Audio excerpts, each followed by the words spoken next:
Hadis ke-12, Bugdu Bani Hasyim wal Ansor kufrun. Hadis riwayat Ibnu Abbas. Membenci Bani Hasyim dan kaum Ansor kufur. Sahabat Ansor.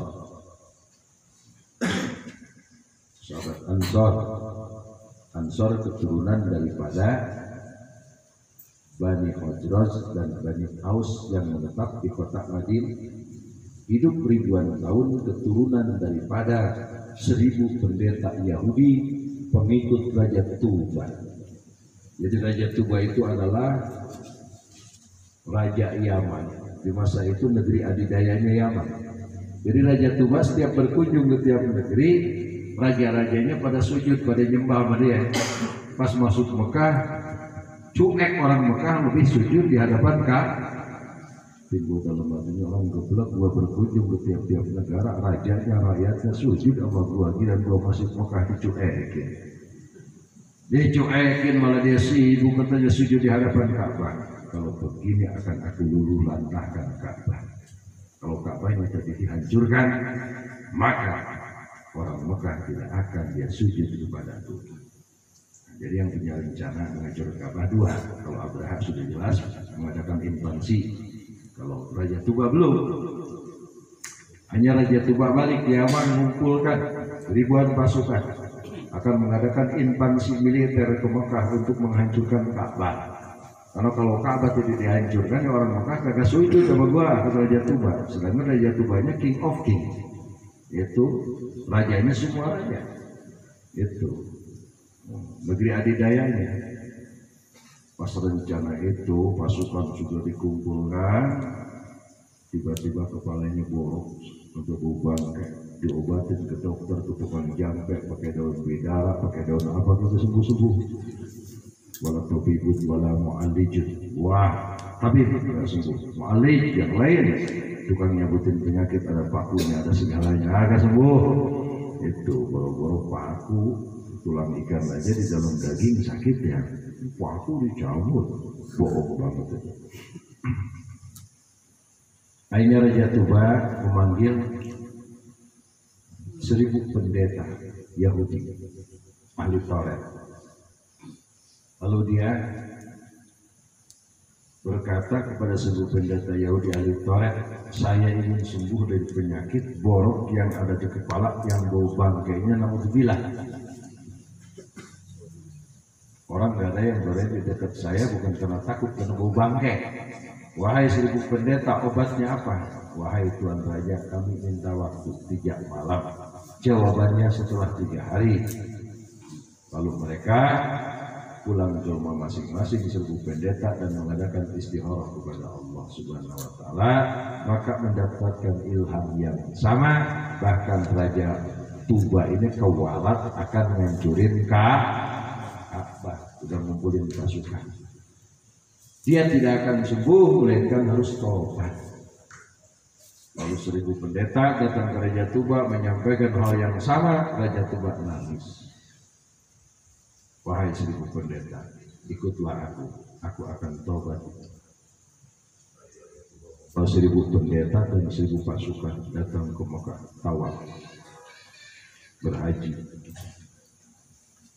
Setelah 40 hari Raja Tuba pulang. Pas pulang di satu tempat dia meneduh, ini tempat apa namanya? Wahai para pendeta Yahudi, ini adalah kota Yasrib, yang di era Musa disebut kota Thayyibah, di era sekarang Jababirah disebut kota Yasrib.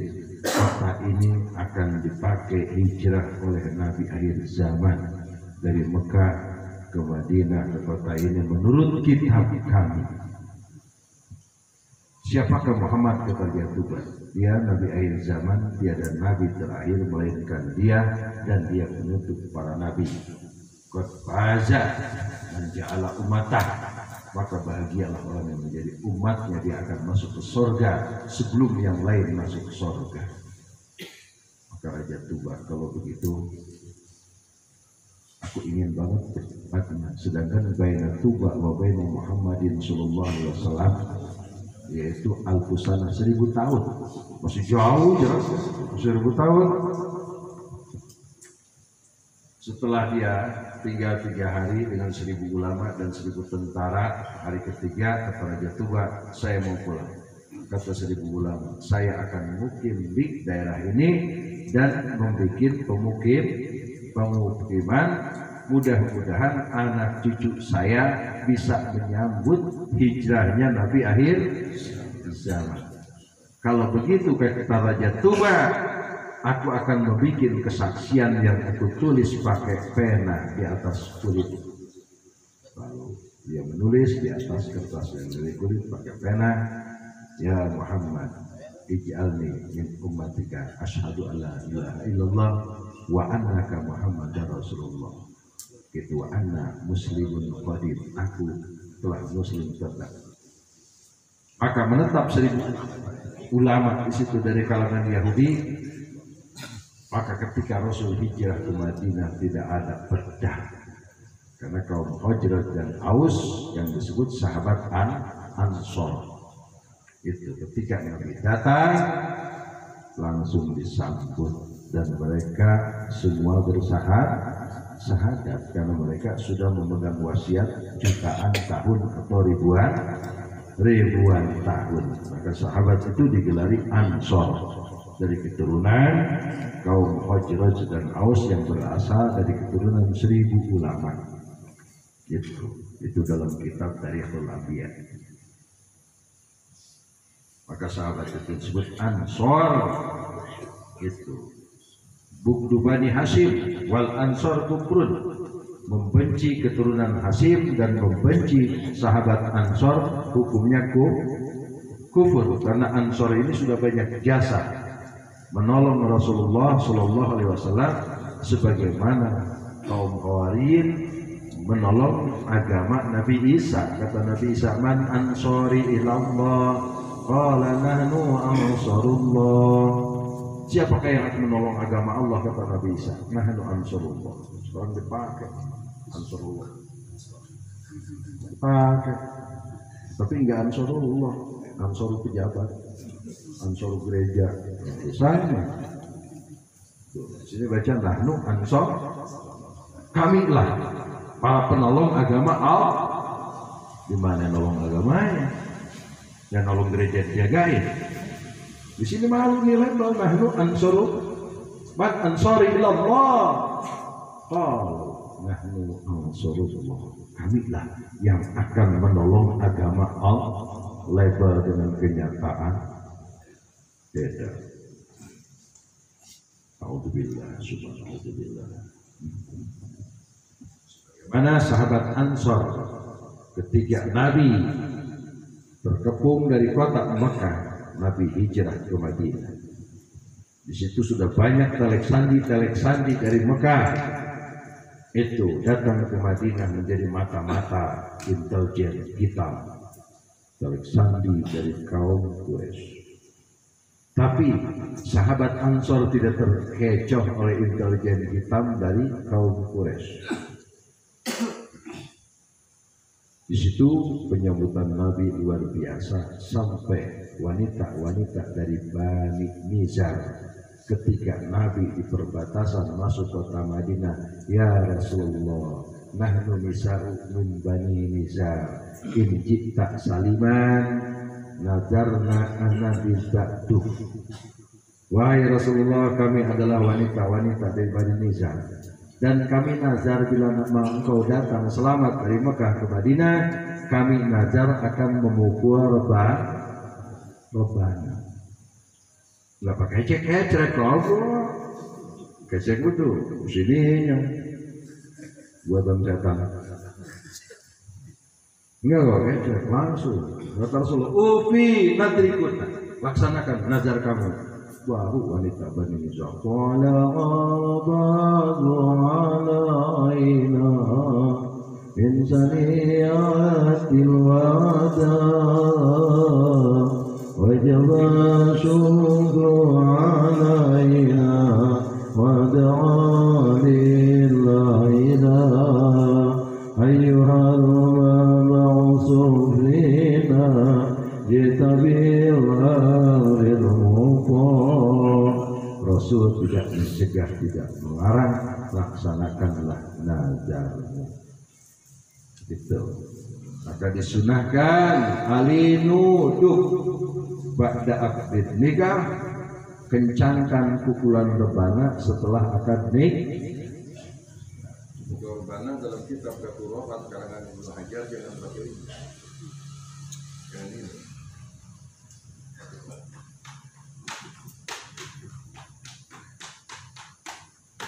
Ya, kayak kita Qur'an apa? Kawan kayak teman bukti apa? Pendek kalau sholat dia. Kalau sholat pakai piano, kesuling. Rasul melaknat terhadap suling kan jelas. Sautan yal'anani sautun najatul al-maid wa sautul muzamil. Dua suara yang dilaknat, tangisan kepada kematian dan suara trompet atau serul. Tara aing telah beli trompet ya anak pun beli tahun baru ruah. Terus ali nuduk indal hitan. Pukullah rebana ketika selesai hit.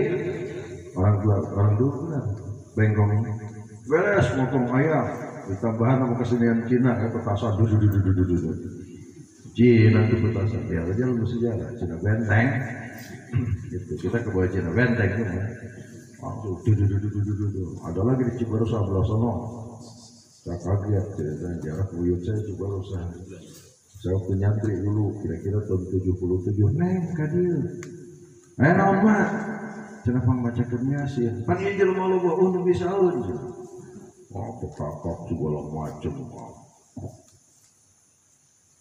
terus ngomong pakai bahasa Belanda abah mak uingan boga sakieu kaboga teh bakal kekayaan pepes lauk mas doakeun uing sing beunghar nya bah mak itu beres ngomong langsung petasan segolong di belakang dekat kepala makam. Wah, Pak Ali kubur di bombardir. Caranya ke Ustadz Iding teman saya dikira amat, mungkin dia ingin jahiliyah modern. Oh, nah, setelah itu baru suruh baca Yasin, beres Yasin langsung dimakan. Itu sesaja. Setelah dimakan, segulung deh petasan dibombardir di atas kuburan. Allah ya hukum jahiliyah.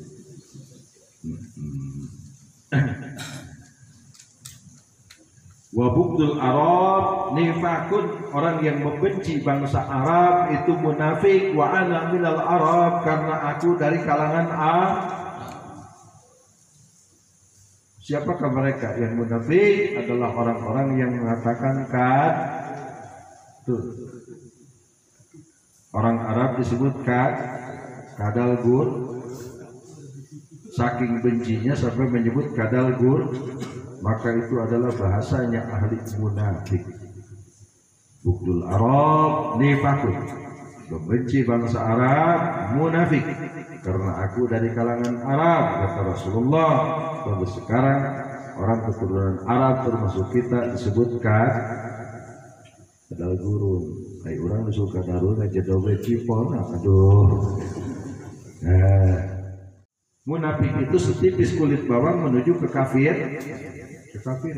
Emang dia kafir? Orang ngomong.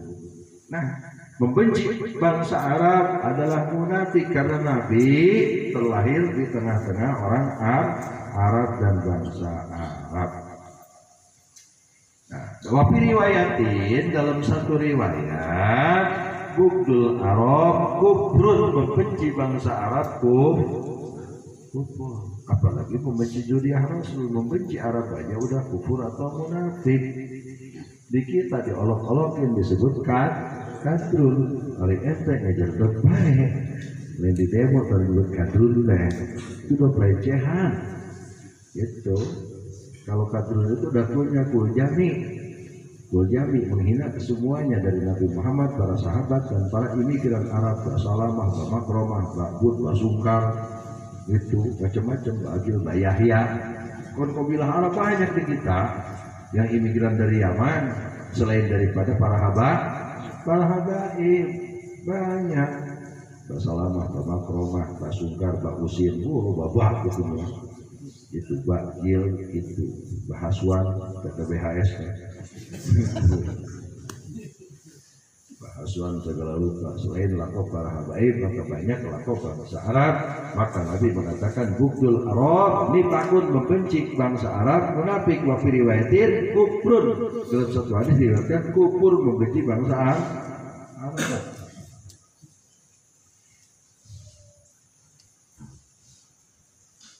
Hadis ke-13 Ahraja Ibnu Adi an Abi Sa'id al-Khudri radhiyallahu anhu qala Rasulullah SAW. Abi Sa'id al-Khudri makamnya yaitu di kota Najd. Dibom oleh ISIS, dari makamnya memancar air, tapi makam tidak hancur, cuma mengeluarkan air. Dibom oleh ISIS. Itu adalah bukan ahli sunnah wal jamaah. Itu bunuh diri dinyatakan tidak syahid kalau menurut pendapat kitab Tazkirah. Nabi bersabda, man bugdona ahla baiti fahuwa munafiqun. Orang yang membenci kami dan membenci keturunan kami, maka orang itu munafik. Munafik tempatnya di mana? Wal munafiqina wal munafiqati bin nar jahannam khalidina fiha abada. Wa fi riwayat hadis bidarkil asfali minan nar. Munafik itu ayatnya di kerak neraka paling bawah. Emang kerak neraka mana sih? Kerak kejo ge pahit. Itu kerak liwet ge pahit, gosong mah. Itu benar. Pahit bae penuh gosong, tutu. Pahit kerak neraka Allah. Kerak kejo itu kerak neraka, kerak santri pahit sih. Dirondong, dicari, disantri, kontos, entah, diinum, cerdas, lain cerdas itu kebeli dicari.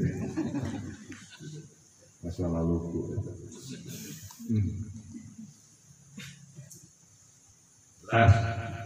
Membenci kami dan membenci keluargaku, maka munafik dan munafik tempatnya di neraka. Masih mending orang kafir. Mau perbandingan mending orang kafir tidak sedikit yang masuk Islam. Tapi orang munafik untuk kembali ke Islam susah. Kiai nu munafik asup ke Islam hese. Mana kiai munafik anu sok nyalon anggota dewan? Kasinggung lagi. Perbaiki kasinggung lagi ngadap di baledog ya. Gitu. Nah, annal alima ila jaida babi sultan bahwa syaitun ahras. Orang alim bila masuk bolak-balik ke kantor instansi pemerintahan maupun itu ke kantor desa maupun kantor kecamatan dan di amplop kecamatan balik, maka dia adalah setan bisu. Ketika aparat melakukan keburukan, maka dia tidak bisa bernahi munkar karena kagok wa'am. Gitu ya, tergantung parlah aja saya mau. Siap ya. Untuk balik ke Islam susah, setan bisu. Gitu.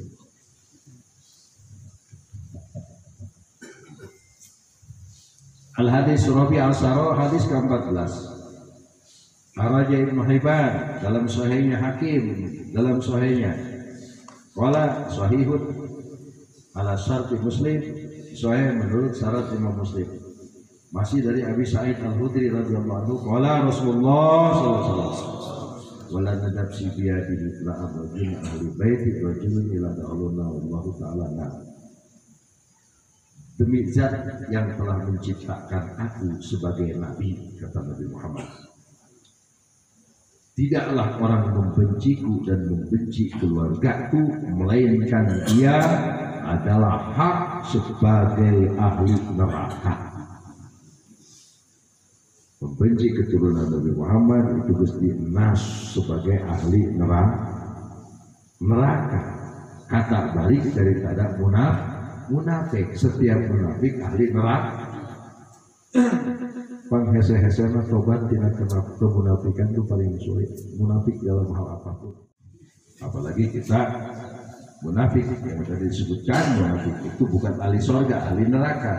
Al-Quran mengatakan tadi itu innal munafiqina wal munafiqati, sesungguhnya para munafik laki-laki dan munafik perempuan binnari jahannam khalidina fiha, akan menghuni neraka jahanam selamanya. Hadis mengatakan orang yang membenciku dan membenci keluargaku maka dia menjadi ahli neraka karena membenci Nabi dan keturunannya munafik.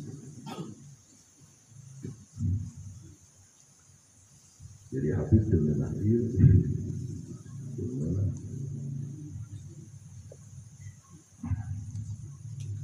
Arajat Tabrani bil Awsat wa sanaduhu dhaif. Hadis ini dhaif sanadnya. Tapi dhaif bisa dipakai untuk fadlul amal, tidak bisa dipakai hujjah. Itu tidak bisa dipakai. Contoh kalama bil masjid di dunia tuh itu amalu sab'ina sana. Orang yang berbicara materi di dalam masjid maka dihapus 70 tahun amal baiknya. Itu ada hadis pun rawahu Salman Al Farisi, hadis dhaif riwayat Salman Al Farisi, tapi masuk kepada asar sahabat. Itu asar sahabat karena masuk karena itu diucapkan oleh Rasulullah SAW. Enggak bedanya orang yang berkata siapa saja orang yang menghidupkan malam 27 Rajab dan puasa di hari tanggal 27 Rajab maka ganjarannya seperti ibadah 60 bulan gitu. Itu asal sahabat, bukan dari Rasulullah melainkan dari Sayyidina Abu Hurairah radhiyallahu anhu. Hadza asalun, itu asal sahabat. Itu jadi asal sahabat bisa digunakan oleh kita seperti asal sahabat man anfaqa dirhaman ala qiraati maulid Nabi sallallahu kana rafiqi fil jannah, dari Abu Bakar Siddiq, dan dari Rasulullah dari sana kan an Abi Bakar Siddiq, dari Abu Bakar Siddiq, siapa saja orang ini menjumbuhkan uang 1 dirham untuk perayaan pembacaan maulid Nabi maka dia akan menjadi sahabat tertentu di surga. Itu yang bicara Abu Bakar Siddiq, maka disebut asar sahabat, bukan hadis. Asar sahabat. Ada lagi yang hadis paling palsunya hadis man arafa rabbahu faqad arafa nafsahu. Itu palsu hadis di alam dunia, bukan dari para sahabat, bukan daripada tabi'in, bukan daripada itba' tabi'in, tapi dari kalangan ulama sufi. Sufinat iskurun gadi oleh memang gojali aja. Gitu. Lihat dalam kitab Fatawi Hadisiyah tentang man arafa rabbahu faqad arafa nafsahu, hadza laisa hadisan. Itu bukan hadis, itu hanya ucapan ulama. Kok berani banget kan Allah ta'lim bikin label sekolah Nabi sallallahu alaihi wasallam man arafa rabbahu faqad arafa nafsahu. Itu pangandika Ibrahim bin Adham. Itu contoh dalam Durratun Nasihin 30% itu hadis dhaif ya, 70% hadis sahih dalam Durratun Nasihin, maka dipilih hadis dhaif untuk fadlul amal. 30% bisa diteliti. Itu saya di kitab Durratun Nasihin. Itu karena Durratun Nasihin dengan hadis di Durratun Nasihin dengan hadis ta'akur lucu kan. Contoh Nabi Isa alaihissalam, Siti Maryam wafat setelah Isa al-Masih diangkat ke langit 50 tahun. Tapi dalam Durratun Nasihin Maryam wafat dibangkitkan oleh Isa, wahai Umi, kumaha rasana bekas dicabut nyawa. Kan lucu.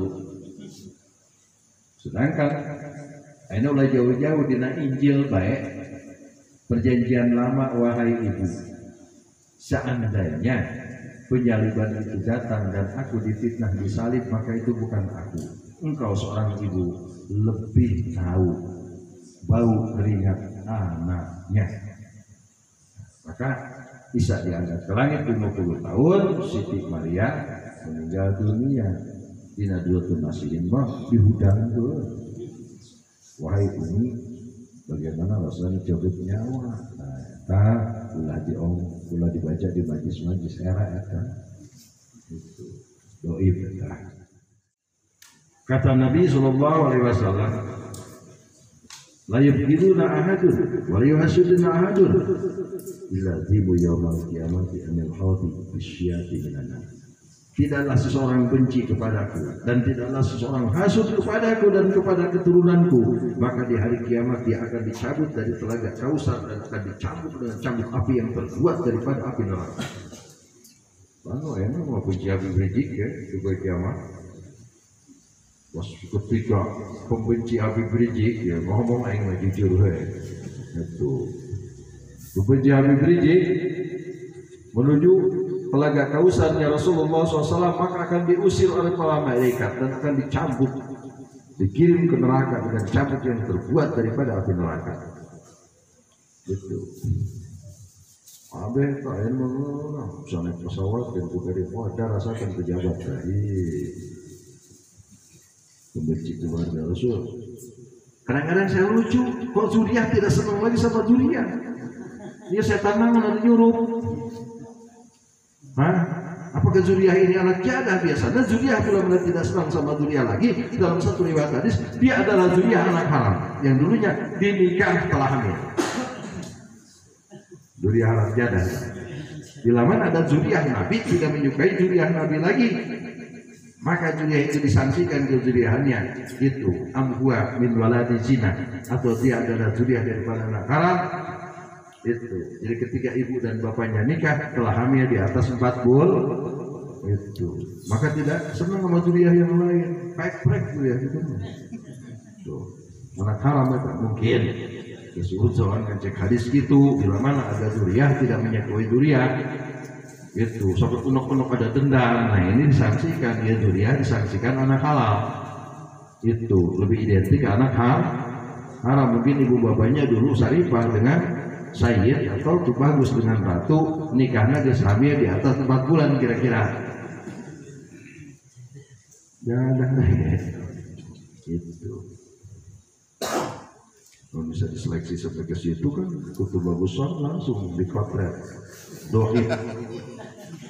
Zuriyah ini tidak bisa dihidupkan sertifikat nasab doib karena anak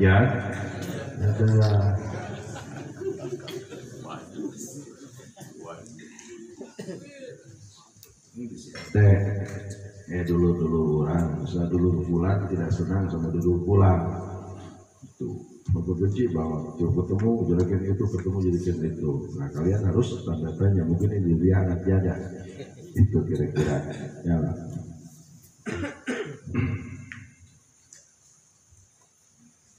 Rasul berkata dari Hasan bin Ali radhiyallahu anhu. Beliau berkata kepada Muawiyah bin Hadis, itu iyyaka wal bughduna, engkau harus takut pakai bab tahdzir. Gitu. Bab tahdzir ya wujud tukang alfiah. Gitu, bab tahdzir. Iyyaka, kamu harus takut, membenci kami, kata Hasan bin Ali kepada Muawiyah bin Hadis. Itu fa inna Rasulullah sallallahu alaihi wasallam qala, Rasul berkata, la yuqiduna ahadun wa la yu'asuduna ahadun illa yaumil qiyamati ma'udi bisyatin.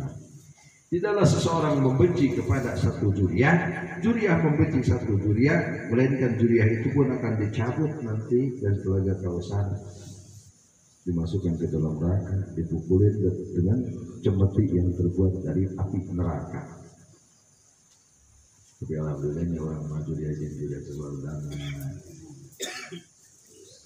Kesehatan, ini ada biang kerok di hidup dia, kesehatan itu. Kali, 2 kali, 10 kali biar kalau kena prek-prek bukan nggak kena kabeh kan kalimatnya 2 kali Raden itu bagus Habib itu Raden saya minum bagus mabok 2 kali disebut itu kena pitang kabeh kolot ngorah gua sapu jagat itu mah. Said berbuat kesalahan satu kena kabeh eta. Wah, setiap Said begitu kali ya tuh. Terus kul jami pan awam kulu Saidun dolun gitu anggapan. Waduh, terus pakai kul jami bukan majmu lagi. Itu dimantekan Mas. Imam Baihaqi berkata dalam kitab Syu'bul Iman an Ali radhiyallahu anhu qala qala Rasulullah sallallahu alaihi wasallam malam yafrik hak itrati, orang yang tidak tahu hak keturunanku, kata Sayyidina Ali, wal ansor, dan tidak tahu hak sahabat ansor, fawali hadis alasin, maka dia masuk dalam 3 kategori. Imak munafikun, ada kalanya orang itu munafik yang tidak tahu hak habaib dan tidak tahu hak sahabat. Wa iman bizaniatin, atau dia anak jadah, anak jin manehna habib tapi tanya hak habaib, wah diragukeun cara jadah ya. Tanya mana nikah hamil berapa bulan gitu ya Pak. Wa ima liqwaili tuhurin, mungkin dulu bikin anaknya setelah head belum mandi head terus langsung ditumpahkan, atau belum suci dari head terus dipakai, lahir ke dunia Raden itu bagus maco, hasil daripada itu hubungan dalam posisi headnya sudah beres cuman belum mandi head. Dia seorang habaib tapi dia tidak tahu hak dirinya dan tidak tahu hak-hak sahabat Nabi. Itu diragukan apakah dia anak zina atau ibunya dulu dipakai bapaknya dalam posisi sedang head atau head sudah beres belum mandi head.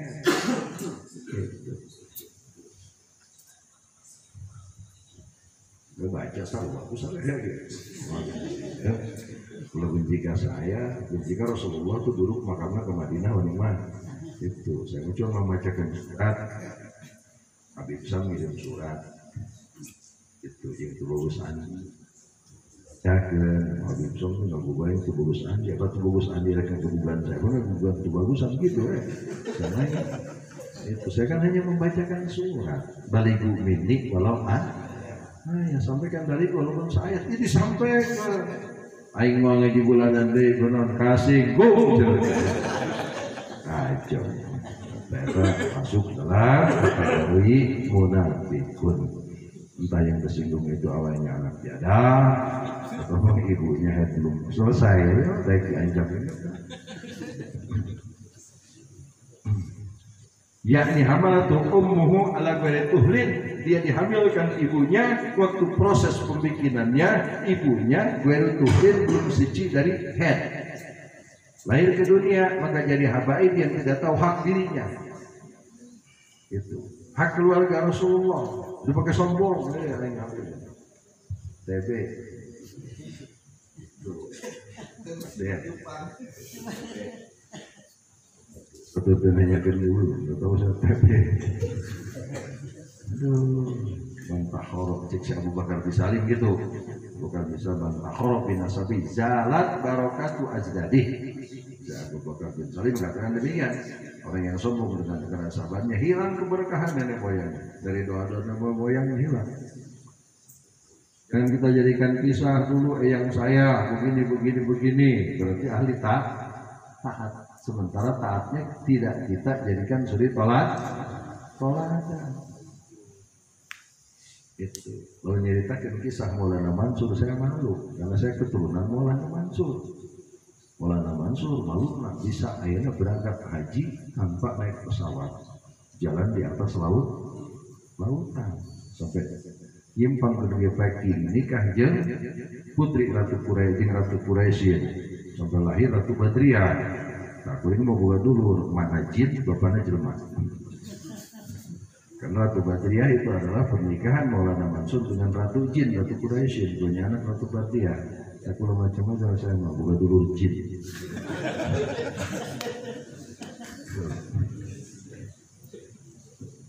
Selamat Maulana Mansur sudah nikah kajin. Memang bisa manusia nikah kajin. Lihat kalau kita Idul Makkiyah, jin bisa dinikahi oleh para wali karena para wali itu sudah tidak hubudunnya.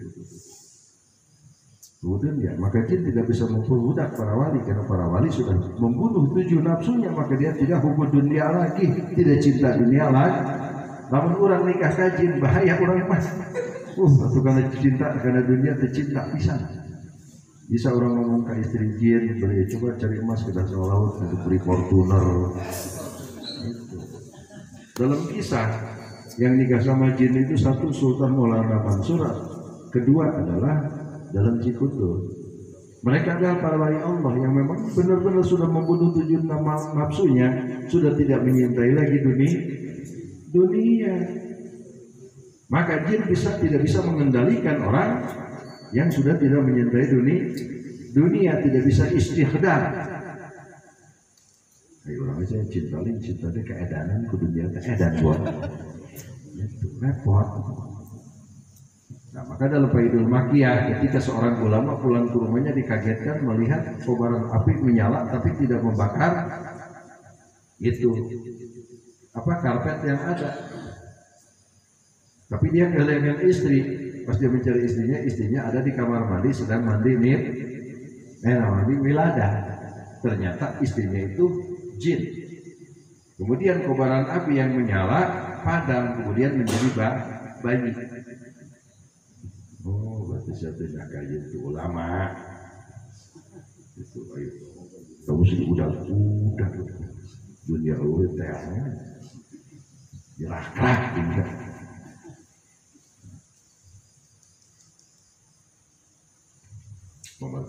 Mau lentur gitu lah. Bukan santri jin, kiai yang punya santri jin itu memang kiai ini sudah tidak hubungan dia. Kiai masih masang proposal dari itu tadi, alasan yang yatim piatu terberikan beli mobil, nggak bangun mah, jalan.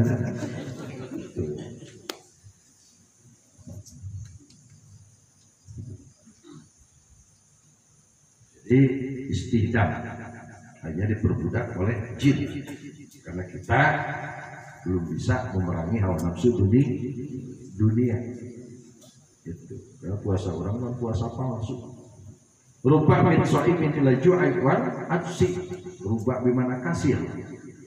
Setelah lafaz ruba ada min huruf jr. Nah dulu lama kasir jadi khobariyah, jadinya cek tukang nahu. Tidak sedikit orang yang berpuasa melainkan dahaga dan lapar karena terlalu mengikuti hawa nafsu malhamah yang ada di lambung seibu jari menuju jantung hati.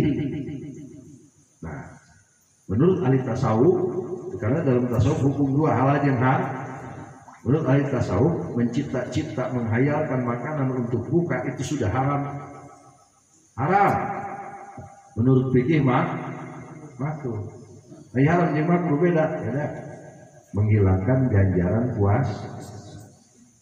Nah, puasa nama lulus dari pagi sampai sore. Nah, tidak makan tidak minum, cuma pahala tidak lulus dari habis zuhur, terus mikirkan menu untuk buka sampai berlomba-lomba. Mana manajemen buka? Kemana manajemen buka? Mulai daripada kolak, es campur, sop, buah, harus sudah kelihatan. Dikumpul ditumpuk di rumah. Setelah buka apa yang dimakan? Tertipu oleh hawa nafsu, maka puasa begitu hanya dapat dahaga dan lapar karena masih mengikuti ajakan nafsu malhamah yang ada di perut. Nafsu malhamah mulai acting dari jam 1.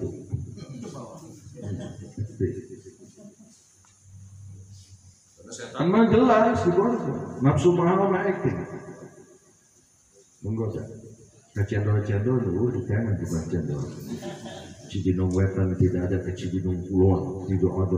Cari apa? Cendol. Kemudian saya ketemu Ustaz nyari cendol, ketemu Ustaz agak nggak muter-muter. Tak Ustaz puasa palsu. Puasa palsu. Hati-hati, di dalam puasa itu ada sifat juhud, qanaat, masakan.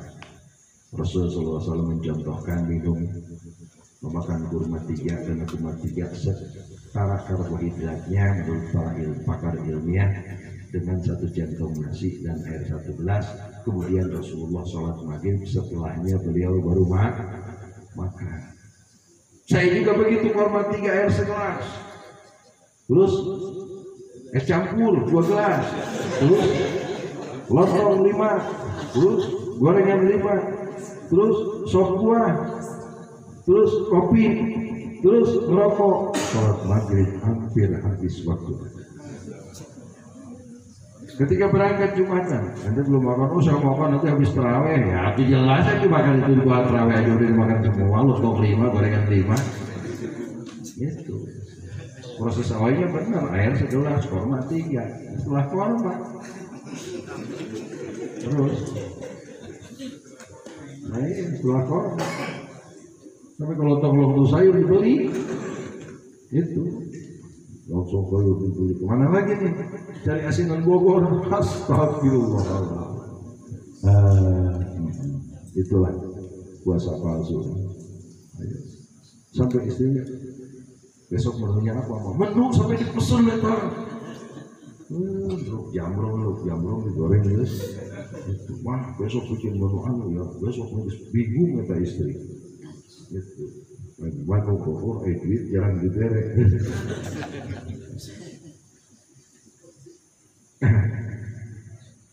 Satu hadis lagi ya.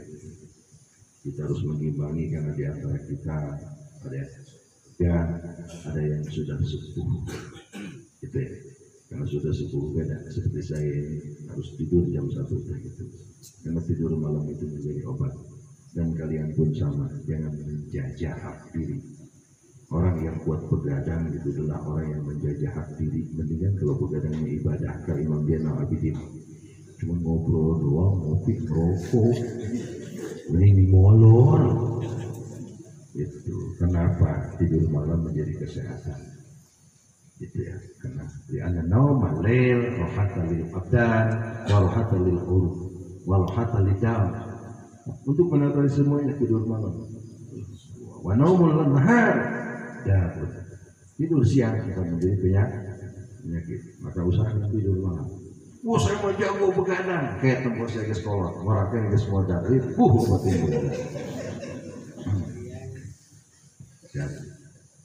Jadi 8 jam untuk tidur, 8 jam untuk ibadah, 8 jam untuk istirahat. Ya, jangan menjajah hak kita. Kebanyakan orang menjajah hak dirinya. Waktunya makan, dia nggak makan, berarti menjajah dirinya. Waktu tidur, tidak tidur, menjajah dirinya juga. Gitu. Makanya kita tidak akan menjadi daripada penjajahan. Karena kita aja sudah menjajah diri, kemudian kita jajah politik. Satu hadis lagi ya. Araja Tabrani fil Awsat An Ibnu Umar radhiyallahu anhu qala akhiru ma takallama bihi Rasulullah sallallahu alaihi wasallam. Akhir yang diucapkan ketika Rasul sallallahu alaihi wasallam akan wafat. Tukhlifuni fi ahli baiti. Ay ahfizuni fi ahli baiti. Jagalah oleh kalian semua keturunanku. Itu diamanahkan oleh Rasul ketika akan melepas nyawa. Jagalah keturunanku. Itu. Karena ini menjaga keturunan itu tugas umat. Karena qul as'alukum alaihi ajran illa mawadatan fil qurba.